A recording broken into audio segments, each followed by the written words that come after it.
Hello everyone, welcome to my YouTube channel HP zoology. So आज की इस video में हम बात करने वाले हैं बीएससी फर्स्ट ईयर की जो सेकंड बुक है, that is physical chemistry, chemistry 102। उसके हम आज इम्पोर्टेंट क्वेश्चन जो है वो डिस्कस करने वाले हैं। कौन कौन से क्वेश्चन जो हैं वो इम्पोर्टेंट है जो आपके अपकमिंग एग्ज़ाम में आने वाले हैं। तो सबसे पहले इस बुक का हम कॉन्टेंट जो है वो देख लेते हैं। तो इस बुक का सिलेबस हम अगर बात करें तो इसमें दो सेक्शन है हमारी, सेक्शन ए और सेक्शन बी। इसमें जो है हमारे जो kinetic theory of gases, liquid, और सेक्शन बी में है सॉलिड और केमिकल काइनेमेटिक्स।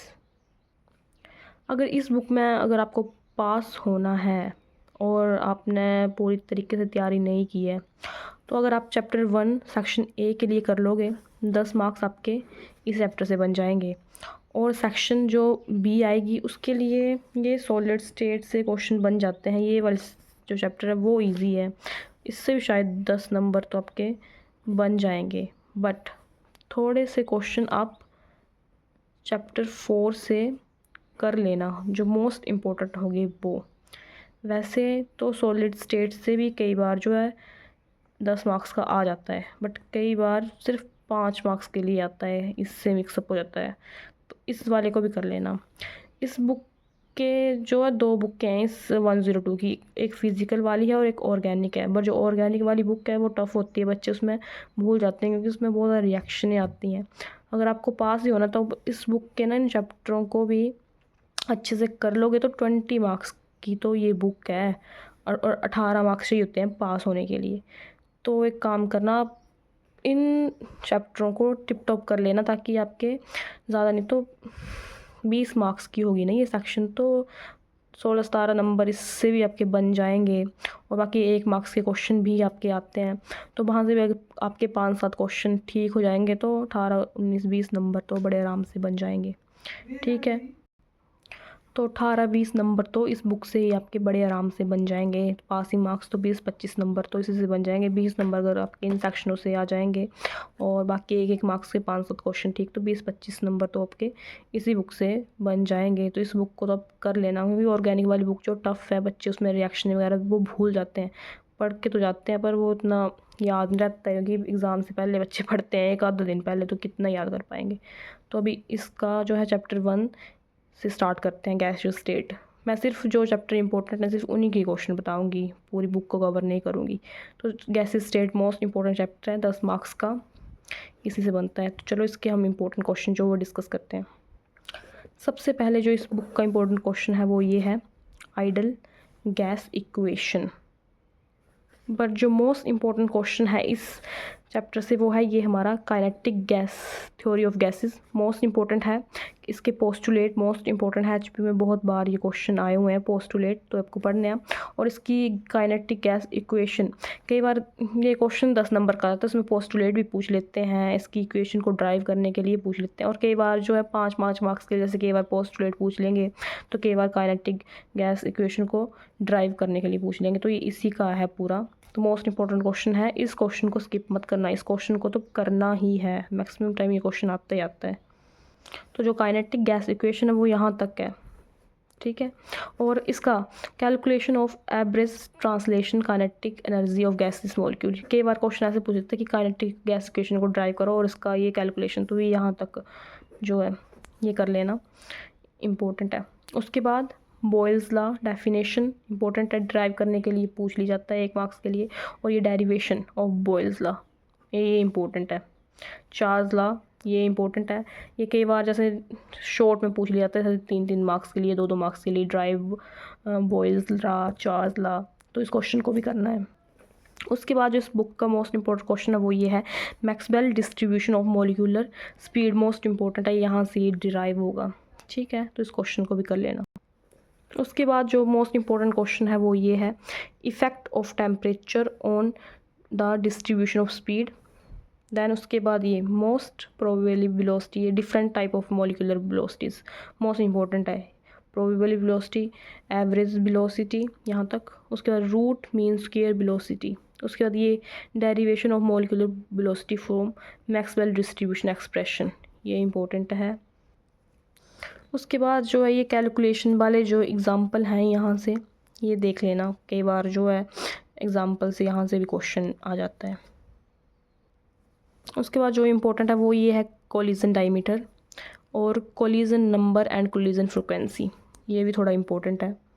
उसके बाद ये देख लेना, एक इम्पोर्टेंट है ये भी, effect of temperature and pressure on collision frequency. But उसके जो मोस्ट इंपॉर्टेंट एचपीयू में आया हुआ है मीन फ्री पाथ, ये बहुत बार क्वेश्चन आया है, क्वेश्चन बहुत ज़्यादा इंपॉर्टेंट है, इसको स्किप मत करना। ये वाला मीन फ्री पाथ, ये डेरिवेशन और effect of temperature and pressure on mean free path, इसी का है। कई बार क्वेश्चन सिंगल में पूछ लेता है कि डिफाइन मीन फ्री पाथ, और कई बार इसके साथ यही पूछ लेता है कि define mean free path and effect of temperature and pressure on mean free path. तो इंपॉर्टेंट है, इस क्वेश्चन को स्किप मत करना, इसको 100% कर लेना। कोलिजन वाला थोड़ा नॉर्मल में है, ये वाला तो ठीक है, बट ये वाला कई बार आ जाता है, ऐसे तो इतना नहीं है, बट देख लेना। न्यू क्वेश्चन भी कई बार पुट कर लेते हैं, तो उस तरीके से कर लेना, पर ये वाला इम्पोर्टेंट है। उसके बाद जो है इम्पोर्टेंट वो विस्कोसिटी ऑफ गैसेस, ये देख लेना, और unit of coefficient of viscosity, ये वाला भी देख लेना। उसके बाद जो हमारा मोस्ट इम्पोर्टेंट क्वेश्चन है, ये वाला इम्पोर्टेंट है, जो है relationship between mean free path and coefficient of viscosity. Most important question है, तो इसको भी स्किप मत करना। उसके बाद ये calculation of mean free path, यहाँ से देख लेना यूजिंग मैक्सवेल इक्वेशन, ठीक है। आफ्टर डैट जो मोस्ट इंपॉर्टेंट क्वेश्चन है वो ये है, effect of pressure on coefficient of viscosity of gases and effect of temperature on coefficient of viscosity. ये दोनों इंपॉर्टेंट है, इन दोनों को देख लेना। उसके बाद जो हमारा मोस्ट इंपॉर्टेंट क्वेश्चन आता है वो ये डिफरेंस पूछ लेता है, कंपैरिजन आइडल गैस और नॉन आइडल गैस के ऊपर इंपॉर्टेंट है। और ये डेविएशन फ्रॉम आइडल बिहेवियर, बहुत बार जो एचपीयू में आया हुआ क्वेश्चन है, और ये एचपीयू के सप्ली के 2022 के पेपर में भी क्वेश्चन आया हुआ है, इसको स्किप मत करना, ये इंपॉर्टेंट है। और ये measurement of deviation in term of compressibility, ये भी इंपॉर्टेंट है। और ये effect of temperature on compressibility factor boys temperature, ये इंपॉर्टेंट है, इनको स्किप मत करना। उसके बाद जो मोस्ट इंपॉर्टेंट क्वेश्चन है वो ये है, causes of deviation from ideality, and then ये क्वेश्चन बहुत ज़्यादा इंपॉर्टेंट है, van der Waals equation of state for real gases, ये क्वेश्चन भी स्किप मत करना। एंड देन उसके बाद जो मोस्ट इंपॉर्टेंट क्वेश्चन है वो हमारा ये है, significance of van der wall constant, और सिग्निफिकेंस ये पढ़ लेना, इंपॉर्टेंट है, एचपी में आया हुआ है ये क्वेश्चन। देन इधर से units of van der wall constant, a unit A, ये बी, ये देख लेना, ये इंपॉर्टेंट है। एंड देन उसके बाद explanation of behaviour of real gases on the basis of van der Waal equation, ये इंपॉर्टेंट है थोड़ा। उसके बाद ये what are the causes of deviation of gases from ideal behaviour, ये एचपी में क्वेश्चन आया है, ये इंपॉर्टेंट है, इसको कर लेना। उसके बाद ये जो क्वेश्चन है ना, what are the causes of deviation of gases from ideal behaviour, ये क्वेश्चन कर लेना, एचपीयू में आया हुआ है। उसके बाद जो हमारा इंपॉर्टेंट क्वेश्चन है वो ये है, wonder Waal equation and critical constant, ये भी एचपीयू में क्वेश्चन आया हुआ है, तो इस क्वेश्चन को भी स्किप मत करना, इसको कर लेना। उसके बाद ये यहाँ से question number 4, so diagrammatically the effect of temperature और मैक्सवेल डिस्ट्रीब्यूशन ऑफ स्पीड, ये वाला क्वेश्चन इंपॉर्टेंट है। ये क्वेश्चन नंबर ये वाला important, defined mean free path जो मैंने आपको बताया था उसमें, वो वाला। उसके बाद जो व्हाट इज़ बॉयल्स टेम्परेचर वगैरह, ये सभी जो क्वेश्चन मैंने टिक लगाए हैं, क्वेश्चन नंबर 17, 19, क्वेश्चन नंबर 22, ये इंपॉर्टेंट है। उसके बाद चैप्टर्स के पीछे जितने भी एमसीक्यूज़ हैं, मल्टीपल चॉइस क्वेश्चन हैं, वो आपको किसी भी चैप्टर के स्किप नहीं करने हैं, वो आपको सभी के करने हैं। बाकी लॉन्ग फॉर्म वाले कर लेना, बट एमसीक्यूज़ वगैरह सभी कर लेना, जिससे आपके 1 मार्क्स के लिए हेल्प हो जाएगी, ठीक है। अब सीधे आते हैं जो हमारा चैप्टर नंबर 3 है, मोस्ट इम्पोर्टेंट चैप्टर है, इसके क्वेश्चन जो है वो डिस्कस कर लेते हैं। तो सबसे पहले जो इम्पोर्टेंट है वो है क्रिस्टलाइन एंड अमोर्फस सॉलिड, इसकी डेफिनेशन है, ये आपको पता होना चाहिए, तो इसको कर लेना। उसके बाद जो चैप्टर का मोस्ट इंपॉर्टेंट क्वेश्चन है वो ये, differentiate between crystalline and amorphous solid, HP में क्वेश्चन ये आया हुआ है, और ये क्वेश्चन इंपॉर्टेंट है। उसके बाद जो हमारा इंपॉर्टेंट क्वेश्चन वो ये है, क्लासिफिकेशन ऑफ क्रिस्टल, जिसमें हमारे ionic crystal, covalent crystal, molecular, metallic crystals, ये कर लेना। देन जो हमारा इंपॉर्टेंट है वो है ये crystallography, then some important term use in crystallography. उसके बाद जो इम्पोर्टेंट है वो ये है, law of constancy of internal interfacial angles, ये देन इम्पोर्टेंट है ये symmetry in crystals, elements of symmetry जैसे plane of symmetry, axis of proper rotation, ये इम्पोर्टेंट है। उसके बाद सेंटर ऑफ सिमेट्री, ये इम्पोर्टेंट है। Rotation, refraction, axis of symmetry, ये इम्पोर्टेंट क्वेश्चन है। The law of symmetry. उसके बाद आता है ये Haüy's law of rotational indices, ये इम्पोर्टेंट है।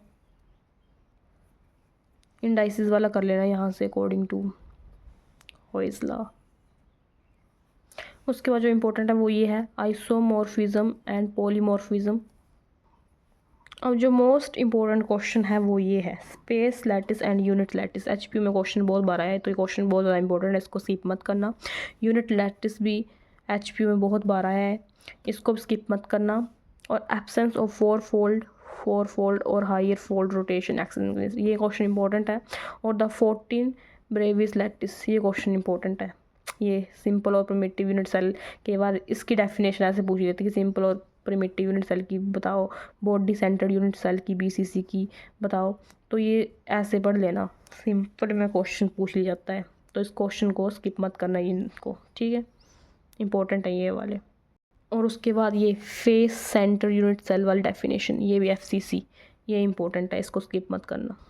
इसके बाद यहाँ से ये क्वेश्चन है जैसे define the flowing term, centre of symmetry, plane of symmetry, axis of proper rotation, ये सभी इंपॉर्टेंट है। ये state how is law of rotational indices, वो बताया था पीछे मैंने, व्हाट इज़ मिलर इंडाइसिस। ये डिफाइन द टर्म जैसे स्पेस लैटिस, यूनिट लैटिस, ये इंपॉर्टेंट है, वो पीछे है बड़ी जो डेफिनेशन है।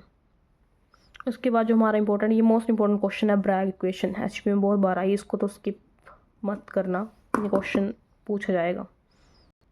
उसके बाद जो इम्पोर्टेंट है वो ये है determination of crystal structure of NaCl, KCl and CSCl, ये क्वेश्चन इंपॉर्टेंट है, इसको भी कर लेना। उसके बाद जो हमारा इंपॉर्टेंट क्वेश्चन आता है वो ये है crystal structure of NaCl, KCl, CSCl, जो मैंने पीछे बताया था वो ये है CSCl का स्ट्रक्चर, क्रिस्टल डिफेक्ट और इनपरफेक्शनेट्स, ये इंपॉर्टेंट है। स्कॉटी और फ्रिंकल डिफेक्ट, ये दोनों इम्पोर्टेंट हैं, इनको देख लेना। वो ज़्यादातर जो वो डिफरेंस पूछा जाता है स्कॉटी और फ्रैंकल डिफेक्ट का, एचपीयू में क्वेश्चन बहुत बार आया है, मोस्ट इंपॉर्टेंट है, इसको स्किप मत करना, मोस्ट इम्पोर्टेंट ये वाला डिफरेंस पूछा जाता है। और इधर से ये क्वेश्चन नंबर 1 जो है briefly describe Laue's method for determination of crystal structure, ये क्वेश्चन इंपॉर्टेंट है, इसको कर लेना। और ये consequences of Schottky and Frenkel defects, ये देख लेना, ये क्वेश्चन इंपॉर्टेंट है। उसके बाद यहाँ से why do NaCl and KCl have different diffraction pattern, ये क्वेश्चन मोस्ट इंपॉर्टेंट एचपीयू में क्वेश्चन आया हुआ है। ये what are Miller indices, how are they determined, ये क्वेश्चन इंपॉर्टेंट है। उसके बाद ये write a short note on isomorphism and polymorphism, ये मोस्ट इंपॉर्टेंट एचपीयू में क्वेश्चन आया हुआ है। अब बात करते हैं चैप्टर नंबर 4 जो है केमिकल काइनेटिक्स 1। इसमें जो हमारा इंपॉर्टेंट है वो rate of chemical reaction important है। दैन उसके बाद important factor affecting the rate of reaction, nature of reactant, concentration of reactant, temperature, ये सभी explanation of effect of temperature on rate of reaction. उसके बाद यहाँ से देख लेना ये लॉ ऑफ मास एक्शन जो है कंसनट्रेशन डिपेंडेंस और रिएक्शन रेट का, यहाँ से रेट ऑफ लॉ एक्सप्रेशन। उसके बाद जो इम्पोर्टेंट है वो ये है ज़ीरो ऑर्डर रिएक्शन, ये यहाँ से ज़ीरो ऑर्डर रिएक्शन, इसमें ये importance of characteristics of zero order reaction. उसके बाद जो मोस्ट इंपॉर्टेंट है वो ये है half life of zero order reaction, question बहुत बार आया हुआ एचपी में। यूनिट ऑफ रेट कांस्टेंट के, kinetics of first order reaction important है, important characteristics of first order reaction, ये इंपॉर्टेंट। उसके बाद ये half life period of first order reaction, ये इंपॉर्टेंट है। उसके बाद ये unit of first order rate constant. उसके बाद जो है स्यूडो ऑर्डर रिएक्शन, ये इंपॉर्टेंट है। उसके बाद ये kinetics of second order reaction. उसके बाद जो इंपॉर्टेंट है वो half life period of second order reaction और unit of second order rate constant, ये। उसके बाद जो मोस्ट इंपॉर्टेंट है why reaction of higher order are rare, ये क्वेश्चन इंपॉर्टेंट है। और half life period of reaction, ये क्वेश्चन बहुत ज़्यादा इंपॉर्टेंट है, एचपीयू में बहुत बार आया हुआ है। उसके बाद जो हमारा इंपॉर्टेंट है वो ये difference between molecularity and order of reaction.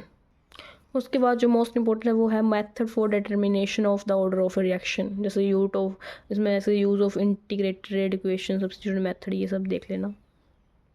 उसके बाद जो इंपॉर्टेंट है वो ये है हाफ लाइफ पीरियड मेथड, ये एचपी में बहुत बार क्वेश्चन आया हुआ है, इसको कर लेना। उसके बाद जो ये यहाँ से question number 5, describe in brief went of differential method for determination of order of reaction, rate of radioactive decay important है। यहाँ से एग्ज़ाम्पल ये इम्पोर्टेंट है।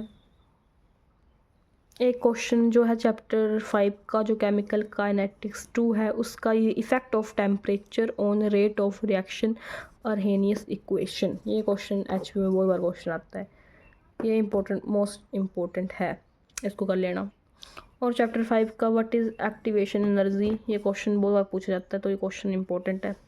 बट मैं बोलती हूँ ना कि इस बुक से ना अगर आप क्वेश्चन अगर पास होना है तो चैप्टर नंबर जो 1 है और चैप्टर नंबर जो 3 है सॉलिड स्टेट और गैसी स्टेट, मेरी मानो तो तुम वो चैप्टर जो कम्प्लीटली कर लेना टिप टॉप, क्योंकि वहाँ से आपके 10-10 मार्क्स बन जाएंगे। केमिकल काइनेटिक्स में फिर भी थोड़ा टफ है चैप्टर, तो इसके जो मोस्ट इम्पोर्टेंट वाले हैं ना सिर्फ वही पढ़ना, जो ऐसे थोड़े कम इम्पोर्टेंट उनको रहने देना, जो मोस्ट इम्पोर्टेंट मैंने बताया वीडियो में उनको करना। और को बड़े अच्छे मार्क्स लाने तो पास होना है तो सॉलिड स्टेट वाला करना और गैसेस वाला, 20 मार्क्स आपके इसी बुक से बन जाएंगे। और जो ऑर्गेनिक केमिस्ट्री बुक टफ है, बच्चे वहाँ से भूल जाते हैं, पर उसके भी मैं थोड़ा बहुत बता देती हूँ आपको, ठीक है। और बाकी MCQs तो सभी चैप्टर से कर लेना, क्योंकि एक मार्क्स के तो वहीं से आएंगे क्वेश्चन, ठीक है। और ये बात करते हैं जो बुक है हमारी ऑर्गेनिक केमिस्ट्री, ये भी 102 की है, इसमें जो सेक्शन C और D है वो इस बुक से आता है। इसका कंटेंट देख लेते हैं पहले। इसका कंटेंट देखें तो सेक्शन जो C है उसमें हमारे ये चैप्टर आते हैं एरोमेटिक हाइड्रोकार्बन, जिसमें अल्काइल हलाइड्स, एराइल हलाइड्स, ये 3 हैं सेक्शन C में। और जो सेक्शन D है उसमें हमारे आते हैं अल्कोहल, फिनॉल्स एंड ईथर्स। इसमें जो रीमर टाइमर रिएक्शन है ये मोस्ट इम्पोर्टेंट रिएक्शन है, इस क्वेश्चन को कर लेना। तो मेरी मानो तो इस बुक से आप चैप्टर नंबर 1 एरोमेटिक हाइड्रोकार्बन्स और एराइल हलाइड्स और अल्काइल हलाइड्स, इनमें से कोई ये 2 कर लेना, या तो फिर ये वाले 2 कर लेना। पर अगर आप ऑर्गेनिक केमिस्ट्री का जो है इम्पोर्टेंट करके जाओगे ना, इस बुक से देख लेना, रिएक्शनें बड़ी ज़्यादा होती हैं तो बच्चे भूल जाते हैं, ठीक है। तो एक काम करना, जो लर्न करने वाले क्वेश्चन हैं ज़्यादा और जो इजी रिएक्शन है पहले उनको कवर कर लेना। और जो फिजिकल केमिस्ट्री जो फर्स्ट बुक है ना सेक्शन A और B, उस वाली को टिप टॉप कर लेना, क्योंकि उस एक बुक को भी कर लोगे तो आप बड़े आराम से पास हो जाओगे। 20 मार्क्स की वो बुक है। और ऑर्गेनिक में बच्चे बहुत ज़्यादा फंसते हैं और ऑर्गेनिक बच्चे भूल जाते हैं, वो कितना भी कर लेंगे एक दिन में तो उनको याद नहीं होगा। तो इस बुक से सिर्फ वही क्वेश्चन कर लेना जो आपको ईजी रिएक्शनें हैं और जो लर्न करने वाले ज़्यादा है वो, जो बड़ी टफ रिएक्शनें होंगी वो तो आप भूल जाओगे। बट फिर भी कुछ बच्चे हैं वो कर लेंगे, तो उनके लिए जो इम्पोर्टेंट बता देती हूँ, जो इम्पोर्टेंट है बस वही करना। ये सेक्शन C के हैं 3 चैप्टर। और उसके बाद ये जो है अल्कोहल, फिनॉल, ईथर और ये सेक्शन D के हैं। तो बात करते हैं एरोमेटिक हाइड्रोकार्बन, ये चैप्टर जो मोस्ट इंपॉर्टेंट है चैप्टर नंबर 1, इसके हम इंपॉर्टेंट देख लेते हैं, एटलीस्ट इस चैप्टर को तो कर ही लेना। इस चैप्टर का जो मोस्ट इंपॉर्टेंट क्वेश्चन है वो है method of preparation of benzene, ये मोस्ट इंपॉर्टेंट है, इन रिएक्शनों को कर लेना। फ्रॉम फिनॉल एचपी में बहुत ज़्यादा बार आई है, from phenol, from benzoic acid, from acetylene, from benzene sulphonic acid, ये वाला क्वेश्चन बहुत बार एचपी में आया है, इंपॉर्टेंट है ये रिएक्शन है, ये इसको कर लेना। उसके बाद chemical reaction of benzene, electrophilic aromatic substitution, इसमें इंपॉर्टेंट सब्स्टिट्यूशन रिएक्शन हैलोजिनेशन, ये इंपॉर्टेंट है। उसके बाद ये नाइट्रेशन इंपॉर्टेंट है, सल्फोनेशन इंपॉर्टेंट है, फ्रीडल क्राफ्ट अल्कलाइलेशन इंपॉर्टेंट है, और Friedel Crafts acylation general pattern थोड़ा बहुत देख लेना। और evidence for stepwise mechanism of electrophilic aromatic substitution, ये क्वेश्चन इंपॉर्टेंट है। उसके बाद जो मोस्ट इंपॉर्टेंट वो ये है mechanism of some aromatic substitution में जो है ये हैलोजिनेशन, इसका मैकेनिज्म इंपॉर्टेंट है। नाइट्रेशन मोस्ट इंपॉर्टेंट, इसका मैकेनिज्म। सल्फोनेशन, इसका मैकेनिज्म। तो इनमें से क्वेश्चन में किसी भी एक का पूछ लिया जाता है मैकेनिज्म, तो ये अब तीनों करने पड़ेंगे, कोई सा पूछ सकते हैं, हेलोजिनेशन भी पूछ सकते हैं, नाइट्रेशन भी पूछ सकते हैं, सल्फोनेशन भी पूछ सकते हैं, तो ये इंपॉर्टेंट है, इसको कर लेना। उसके बाद ये मोस्ट इंपॉर्टेंट है फ्रीडल क्राफ्ट अल्कलाइलेशन अकाइलेशन, इसका मैकेनिज्म मोस्ट इंपॉर्टेंट है, कोई सा पूछ लेते हैं तो स्किप मत करना। उसके बाद ये role of catalyst in electrophilic aromatic substitution, most important question. उसके बाद ये वाला एग्जांपल देख लेना, ये इंपॉर्टेंट है। When treated with chromyl chloride का क्या होता है, हेटोलिन का, इसको कर लेना, ये इंपॉर्टेंट है। बाकी जो चैप्टर के पीछे जितने भी MCQs हैं, फिलअप्स है, वो कर लेना। इस बुक का आपको अगर ज़्यादा कुछ नहीं करना होगा तो इस बुक के जो MCQs फिलअप्स वगैरह है, ट्रू फॉल्स, वो सब चैप्टर्स की कर लेना ऑर्गेनिक के, अगर आपको ज़्यादा कुछ नहीं होगा तो। बाकी यहाँ से क्वेश्चन जो इम्पोर्टेंट है, जैसे व्हाट हैपन व्हेन ये o-xylene is heated with hot KMnO4 solution, toluene is subjected to oxidation with chromyl chloride, ये इंपॉर्टेंट है। Give the mechanism of acylation, important है। Explain why a catalyst is needed in the electrophilic substitution और reaction in benzene, write the complete reaction and the product form, ये question जो है वो important है। अब बात करते हैं हमारा चैप्टर नंबर 2 जो है अल्काइल हलाइड। इसमें जो इम्पोर्टेंट है मेथड्स ऑफ प्रेपरेशन, उसके बाद ये एक्शन ऑफ थाइनॉल क्लोराइड, ये देख लेना। उसके बाद ये chemical properties nucleophilic substitution reaction SN, ये इम्पोर्टेंट। उसके बाद ये एग्जांपल्स जो वो इम्पोर्टेंट है, ये रिएक्शनें पेपर में पूछ ली जाती हैं, तो ये वाली रिएक्शनें जो है वो कर लेनी है। ये पेज नंबर 11 और 10 है चैप्टर 2 का। आगे ये वाले एग्जांपल ये कर लेने हैं। उसके बाद जो इम्पोर्टेंट ये replacement of halogen by aryl group Friedel Crafts reaction है, ये भी इम्पोर्टेंट है। उसके बाद जो इम्पोर्टेंट है वो ये है biomolecular nucleophilic substitution SN2 reaction, ये इंपॉर्टेंट है। स्टीरियोकेमिस्ट्री ऑफ SN2 रिएक्शन, ये क्वेश्चन बहुत ज़्यादा इंपॉर्टेंट है। उसके बाद ये factor influencing the occurrence of rate of SN2 reaction, most important ये, और ये भी इंपॉर्टेंट है। Unimolecular nucleophilic substitution SN। उसके बाद ये स्टीरियोकेमिस्ट्री ऑफ SN1 रिएक्शन। उसके बाद ये factor influencing the occurrence and rates of SN1 reaction, ये इंपॉर्टेंट है। कंपैरेटिव सर्वे की जगह ये डिफरेंस ही पढ़ लेना, ये डिफरेंस बहुत बार पेपर में आया है, तो इस क्वेश्चन को स्किप मत करना। ये SN1 मैकेनिज्म और SN2 के बीच में जो डिफरेंस है, ये पेपर में बहुत बार पूछा जाता है HPU में, इस क्वेश्चन को पक्का कर लेना। उसके बाद ये relative reactivity of allyl halide with respect to alkyl halide, ये देख लेना। और एक क्वेश्चन ये relative reactivities of vinyl halide with respect to alkyl halide, ये क्वेश्चन इंपॉर्टेंट है, ये कर लेना। उसके बाद जो पीछे कॉन्सेप्चुअल क्वेश्चन है वो इंपॉर्टेंट है, ये क्वेश्चन नंबर 3 ये जो इंपॉर्टेंट है। बाकी MCQs वगैरह तो आपको सबके करने ही हैं, ये ट्रू फॉल्स वगैरह भी करने हैं। उसके पीछे क्वेश्चन नंबर 11 ये इंपॉर्टेंट है। क्वेश्चन नंबर 15 ये पेपर में आया हुआ है, तो ये इंपॉर्टेंट, इनको देख लेना। उसके बाद एक क्वेश्चन ये भी है कि alkyl halide are more reactive while vinyl halide are less reactive than alkyl halide, explain, ये क्वेश्चन पेपर में पूछा जाता है, तो इसको आप गूगल से या कहीं से कर लेना। अब बात करते हैं चैप्टर नंबर 4 जो है हमारा अल्कोहल, इसके हम क्वेश्चन डिस्कस करते हैं इंपॉर्टेंट। इसमें जो इम्पोर्टेंट है वो ये है reduction of aldehydes and ketone, catalytic hydrogenation, then ये reduction with complex and metal halide. उसके बाद जो मोस्ट इम्पोर्टेंट है वो ये है मेरवेन पॉन्ड्रॉफ वेरले रिडक्शन, इसका मैकेनिज्म इम्पोर्टेंट है। देन उसके बाद ये ग्रीनार्ड सिंथेसिस। उसके बाद ये comparison of acidic strength of 1 note 2 note and 3 note primary secondary and tertiary alcohols, ये इंपॉर्टेंट है। और ये एग्जांपल जो वेरी इंपॉर्टेंट है, इसको कर लेना।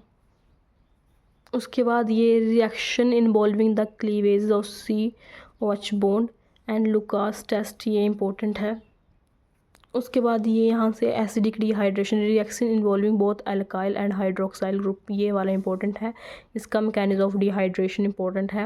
और उसके बाद ये relative ease of dehydration of alcohol, ये यहाँ से इंपॉर्टेंट है। उसके बाद ये ऑक्सीडेशन प्राइमरी अल्कोहल, ये इंपॉर्टेंट है। ये ओपनियर अल्कोहल ऑक्सीडेशन, टर्शरी अल्कोहल, ये। उसके बाद ये मेथड्स ऑफ फॉर्मेशन पढ़ लेना, हाइड्रोक्साइलेशन ऑफ एल्कीन्स। उसके बाद यहाँ से हाइड्रोलाइसिस ऑफ एपियोड ऑक्साइड। उसके बाद ये reaction with metals acidic nature, ये यहाँ से पढ़ लेना।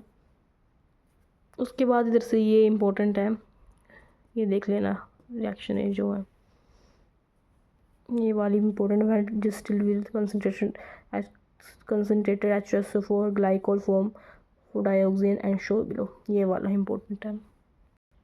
उसके बाद ये oxidative cleavage of 1,2 glycols, mechanism of oxidative cleavage with periodic acid, ये mechanism of oxidative cleavage with lead tetraacetate. उसके बाद ये pinacol pinacolone rearrangement, very important. अब बात करते हैं हमारा चैप्टर नंबर 5 जो है फिनोल, इसके इंपॉर्टेंट क्वेश्चन देख लेते हैं। यहाँ से ये एग्जाम्पल जो है इम्पोर्टेंट है, और फ्रॉम आइसोप्रोपाइल बेंजीन, ये वाली रिएक्शन यहाँ से देख लेना। उसके बाद ये एक्सप्लेनेशन ऑफ एसिडिक करैक्टर यहाँ से। उसके बाद ये कंपैरिजन विद अल्कोहल्स, ये इम्पोर्टेंट है। Effect of substituents on the acidity of phenols, ये इम्पोर्टेंट है। उसके बाद जो मोस्ट इम्पोर्टेंट है वो एक क्लेसन रीअरेंजमेंट, ये इम्पोर्टेंट है। उसके बाद जो important explanation of ortho para directing and activating influence of OH group toward electrophilic substitutions halogenation important है। यहाँ से नाइट्रेशन सल्फोनेशन इम्पोर्टेंट है। यहाँ से ये वाला होवेंस होच रिएक्शन, ये मोस्ट इम्पोर्टेंट है, इसका मैकेनिज्म मोस्ट इम्पोर्टेंट है। उसके बाद ये Kolbe reaction also called Kolbe Schmitt reaction carboxylation, ये क्वेश्चन भी मोस्ट इम्पोर्टेंट है, और इसका आगे मैकेनिज्म जो है वो मोस्ट इम्पोर्टेंट है। और यहाँ से ये वाला रिएक्शन जो फिनोल टू सल्फ्यूरिक एसिड, ये वाला बना लेना एक, और ये पूछा जाता है। Reamer teamer reaction most important reaction है ये फिनोल का, इसका मैकेनिज्म बहुत बार क्वेश्चन में आता है, तो ये मोस्ट इंपॉर्टेंट है, इसको स्किप मत करना। देन उसके बाद ये लीडर मेंसन रिएक्शन, ये भी इम्पोर्टेंट है। उसके बाद जो है मैकेनिज्म ऑफ इनिशियल कंडेंसेशन। उसके बाद कंसेप्चुअल क्वेश्चन देख लेना जो जो इम्पोर्टेंट है। MCQs जो सभी के देख लेना। मैं सिर्फ इतने ही चैप्टर जो वो कवर करूँगी ऑर्गेनिक के, बाकी आपको ज़्यादा पढ़ने की ज़रूरत नहीं है। लास्ट बार फिर से बोल देती हूँ कि जो फिज़िकल केमिस्ट्री वाली बुक है जिसमें हमारा सेक्शन A और B है, उस बुक को प्लीज़ ढंग से कर लेना, उसी बुक से तुम पास हो जाओगे। बाकी स्कोरिंग के लिए इस बुक के जो क्वेश्चन इंपॉर्टेंट बताए हैं वही करना, ज़्यादा नहीं। और ज़्यादा नहीं हो सकेगा तो रिएक्शन ज़्यादा नहीं होंगे तो मेन रिएक्शन जैसे रीमर टीमर रिएक्शन जो बताई, SN1 SN2 का जो डिफरेंस वगैरह हैं, और जो चैप्टर नंबर 1 है ना इस बुक का वो एरोमेटिक वाला, वो वाला तो बिल्कुल टिप टॉप कर लेना, उस चैप्टर को कवर कर लेना एक बस। और बाकी जो अदर चैप्टर बताएं उसके सिर्फ जो मोस्ट इम्पोर्टेंट हैं वही करना, और जो कुछ लर्न करने वाले हैं बस ज़्यादा मत करना वरना भूल जाओगे। इसी के साथ इस वीडियो को मैं एंड करती हूँ। Thank you so much for watching and please like share and subscribe to my YouTube channel. Thank you so much.